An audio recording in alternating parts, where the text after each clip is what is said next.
Hi, I'm William Bryant, and I want to just add a little companion video podcast reel to the first master budget article that I wrote on Substack. I think it'll add just a little bit more insight into why I wrote the article and allow me to give a little bit more on my background and insight into why I presented it the way I did. So if you were able to page through it, or even if you weren't, you can follow along with this. I'll try to keep it short and under 15 minutes. Most companies run through a budgeting process or try to avoid it.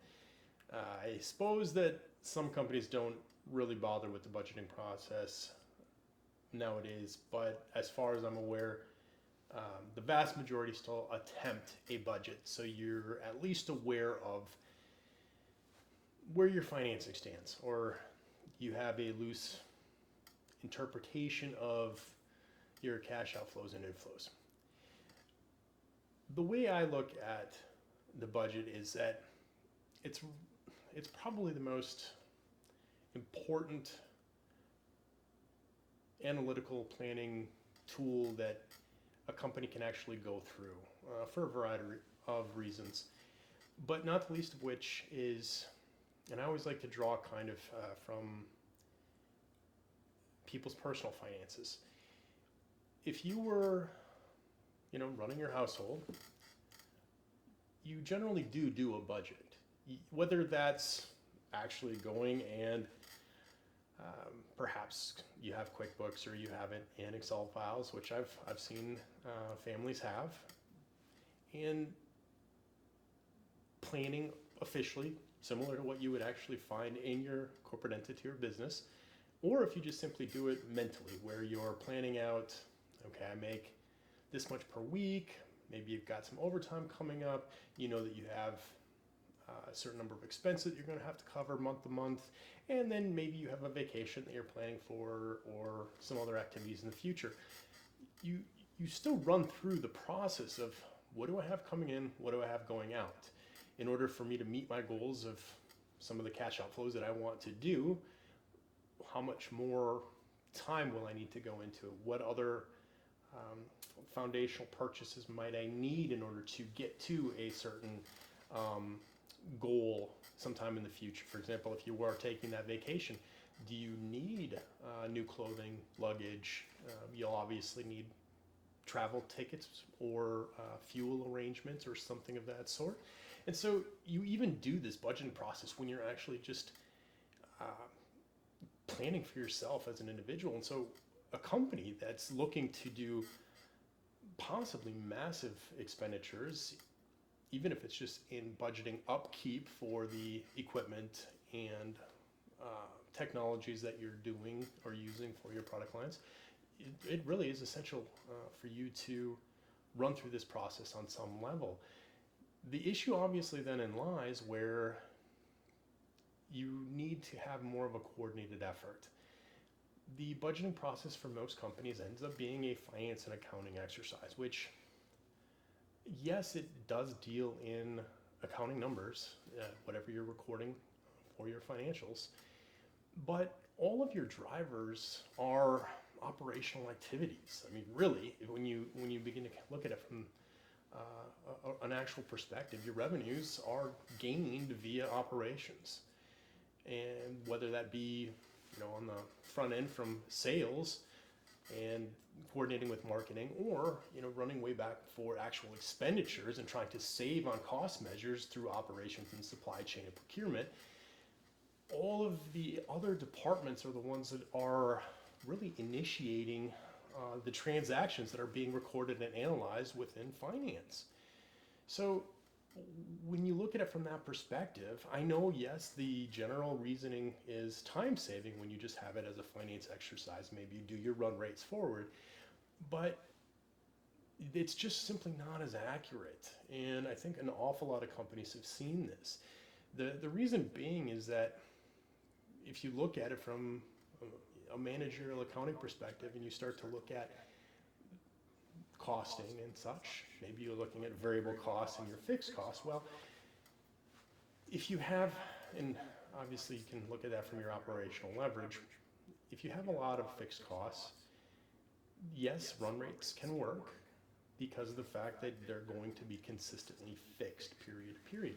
If you have a lot of variable costs, then run rates might not be the best bet because variability implies variable with unit production.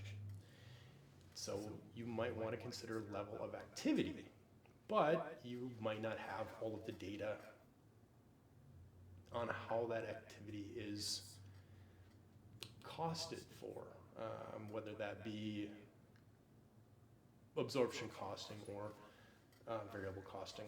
Of course, I'm hinting at the fact that when you do run rates and you have a finance and accounting activity, you're typically using gross margin.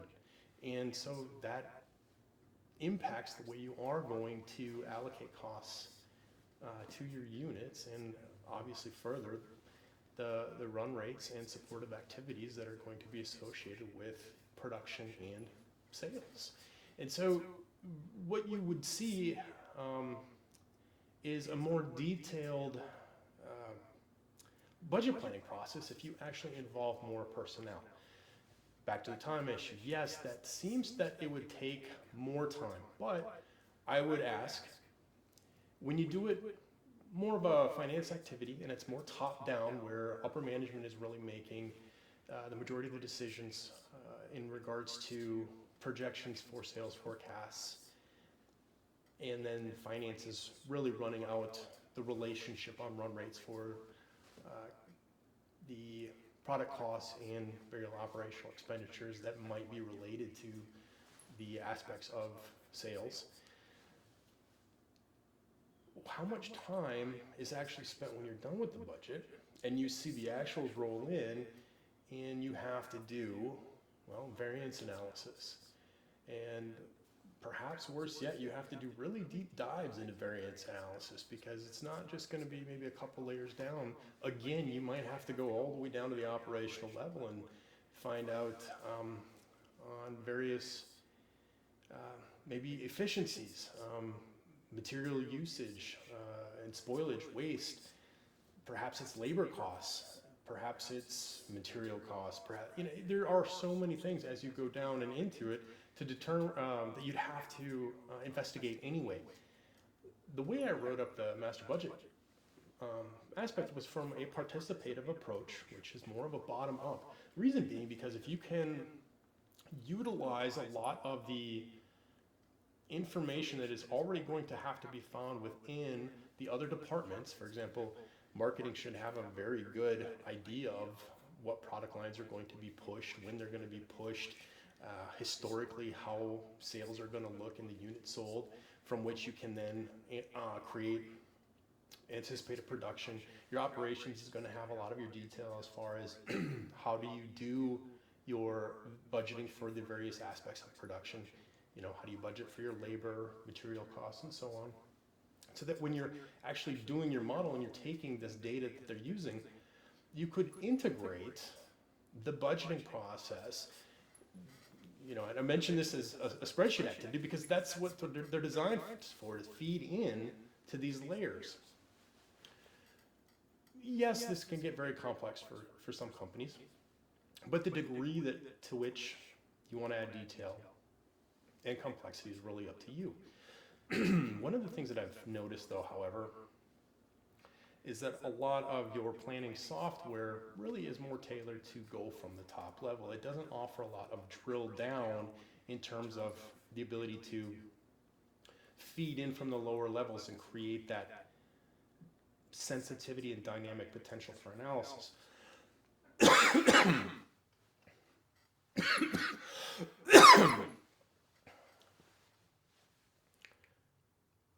And that potential for analysis could be important, as you might have looked through some of the other budgets that I have and how they feed in. You can look at how just the unit sales projection and price changes within that one particular product line could actually have a great impact on your overall revenues on the top line, depending on total price, total margin for that particular product line or product category. I have them in price tiers within the sales budget, which I'll talk about in a different cast. But nonetheless, you can see how small changes can impact. You'd have to spend the time to actually analyze down on that level and make the context to figure out what was going on if you had to do it anyway. If you were to integrate it and allow all of the different areas and departments to have a representative to allow for the planning and create an integrated budget, I think that you very well could then use those levels to actually double as performance measures, to analyze the variance at each level, and to also make it quicker for analysis in the long run, more integrated from a coordination and communication aspect amongst the various departments, because they will have to be introduced to some degree in order to participate in the planning for the budget. And perhaps that will encourage them to communicate more in the future. And once you have it all set up, every time you roll over to the next year, it should become more of a systematic approach, less of a process, less time to actually complete it, because it's integrated into not only the budgeting, but also the performance measures and tracking of your key performance indicators at the various levels. And so you can kind of see how it works together. And it isn't the only area where it's suggested that there should be integration. I mean, they do this for your accounting controls and risk management and other processes. And so why wouldn't you take such a strategically important aspect of the financing, or at least the numerical representation of the transactions that occur, which is going to be your budget, and integrate that process within the entire business as well. And that's really what I'm trying to get at through that article in the master budget process. And of course, I am strongly hinting at using the contribution margin aspect, which, yes, you do your reporting using absorption costing because it's GAAP required, but internally it's not as effective for your CVP, cost volume profit analysis, which obviously, profitability on different products, which is important because I've seen where your P&Ls and assessments on income statements for, say, divisions or segments, and it looks to be not unprofitable, but the allocation of the fixed costs is never really taken into consideration on the gross margin. And so the contribution margin would display the fact that, no, this product line or segment is actually contributing to a lot of the fixed costs that are in your overhead. And so if you were to take that away, you'd actually lose even more money if you took away the product line that looks like it's losing money. And so perhaps you'd get something out of reading the article, just assessing the way you actually create your budget. Consider looking at it from a participative bottom-up approach. And just a quick note on the variable cost or the contribution margin. Always remember that depending on how you do your inventory, if you're running a weighted average, FIFO you probably do as well, but if you're running a weighted average, you can keep your fixed overhead budget and allocation kind of as an add-on piece once you've set up your contribution margin statement so you can do your assessment. It isn't that much more involved to take your fixed overhead allocation and allocate it to the units produced during the time period to then arrive at your gross margin so you can use that for your external stakeholders of the company. And by doing so, you can kind of combine both aspects without missing out one way or the other, missing out on the ability to actually analyze profitability, but also not really missing out on the fact that you do need to do external reporting using at least a GAAP format for whether it's if you're a publicly traded company or even if you're sending a gross margin format to your for financing and financiers for covenants. you have the ability to do both. I think that a deeper planning would be beneficial. And before I lead off, that's where I think I've seen some companies now go into examining processes and process mapping, which probably lends a little bit from business analysts and really a lot of technology development, because they have a lot of process flows. But within your company, and I do mention this, I believe, right off the bat in the master budget topic here, by mapping all of the departments and linking processes that trigger transactions through your company, and it could be a few. I mean, this could look kind of like a schematic, but there are tools to have a clean representation, a well-designed representation of the operations on your business, which may need manufacturing plant here, a manufacturing plant here, or a segment here, depending on how they're related, and then blend them up, as you would, as you can kind of visualize the mapping is the same as you would consolidate or condense financials into a singular statement. It's the same thing for the mapping. The benefit of the mapping would be, okay, well, you actually do get to see the processes and transactions, but you also might be able to look at, okay, what are the transactions that trigger from here to here? And you have cost mappings as well, or you have cost and investment mappings, depending on responsibility centers that you're actually mapping out. And so not only does it help when you're doing planning and budgeting, forecasting, so you don't miss anything, but you're also well aware of the assets you have, the activities that are ongoing. And when new people come in, I think it can also act as a wonderful training device, so they actually understand all of the operations and transactions that are occurring within the overall company. I don't think time is wasted by creating a detailed mapping of the processes, process flows, and even the activities which are taking place within those departments. Because if you get to the point where you want to even go to an activity-based costing to really get a granularity on your analysis, you would then have that ability. It's just some thoughts.